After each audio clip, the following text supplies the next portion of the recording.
ದೇಶದಲ್ಲೇ ಅತ್ಯುತ್ತಮ ಸರ್ಕಾರಿ ಶಾಲಾ ವ್ಯವಸ್ಥೆ ನಿರ್ಮಿಸಲು 8 ಕ್ರಮಗಳುಳ್ಳ 3 ವರ್ಷದ ಶಿಕ್ಷಣದ ಗ್ಯಾರಂಟಿ ಯೋಜನೆಯನ್ನು ಮುಖ್ಯಮಂತ್ರಿ ಸಿದ್ದರಾಮಯ್ಯ ನೇತೃತ್ವದ ರಾಜ್ಯ ಸರ್ಕಾರ ರೂಪಿಸಿದೆ.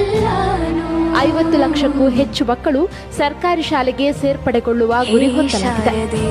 ಶಿಕ್ಷಣದ ಗ್ಯಾರಂಟಿ ಯೋಜನೆಯಡಿ ಅನುಷ್ಠಾನಗೊಳ್ಳಲಿರುವ 8 ಕ್ರಮಗಳನ್ನು ನೋಡುತ್ತಾ ಹೋಗೋಣ. ಗ್ಯಾರಂಟಿ 1, 5ನೇ ತರಗತಿವರೆಗೆ ತರಗತಿಗೊಬ್ಬರು ಹಾಗೂ 6ನೇ ತರಗತಿಯಿಂದ ವಿಷಯಕ್ಕೊಬ್ಬರಂತೆ ಶಿಕ್ಷಕರ ನೇಮಕ. ಗ್ಯಾರಂಟಿ 2, ಎಲ್ಲಾ ಶಾಲೆಗಳಲ್ಲೂ ಕನ್ನಡದ ಜೊತೆಗೆ ಇಂಗ್ಲಿಷ್ ಮಾಧ್ಯಮ ಲಭ್ಯ. ಇಂಗ್ಲಿಷ್ ಬೋಧನೆಗಾಗಿ ಶಿಕ್ಷಕರಿಗೆ ವಿಶೇಷ ತರಬೇತಿ. ಗ್ಯಾರಂಟಿ 3, ಕೆಪಿಎಸ್ ವಿದ್ಯಾರ್ಥಿಗಳಿಗೆ ಉಚಿತ ಸಾರಿಗೆ ವ್ಯವಸ್ಥೆ.